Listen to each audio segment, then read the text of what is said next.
All right, in this week's Therapy Thursday segment, we're talking about America's silent health crisis. Yeah, so we are referring to postpartum depression. And for advice on how we can better support those struggling, we turn to founder of Strength Through Story. Her name is Kim Hawley. And Kim, thank you so much for being with us today. Good to see you. Let's start first, in case someone doesn't know what postpartum depression is.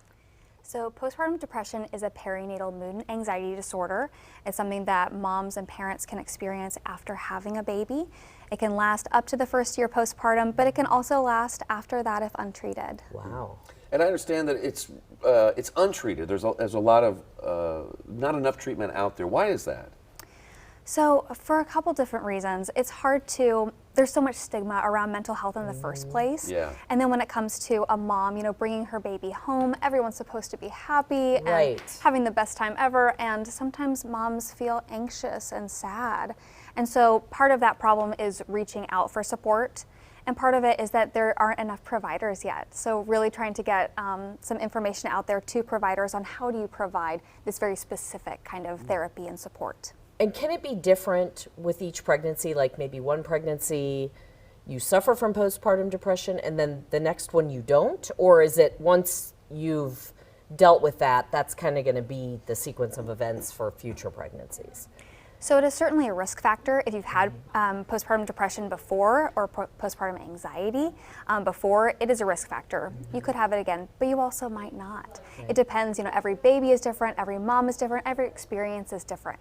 So while I had postpartum depression and anxiety and obsessive compulsive disorder with my first pregnancy, I really hope I don't with this one. Yeah, and that was similar for me. I did not with my first, but did with my second, and then did not with my third. So it's just, you don't know. So for someone like a spouse, and if someone is going through postpartum, like what could I do? What could we do to help someone who was going through postpartum depression at that time? What can we do to help?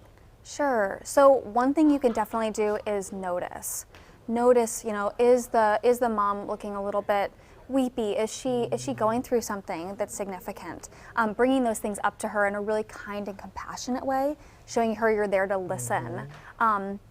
I always tell parents and partners to validate the mom's struggles. So instead of saying like, oh, it'll be okay, everyone has this idea like, look at the beautiful baby. Yeah, you should be so happy, you should be so grateful.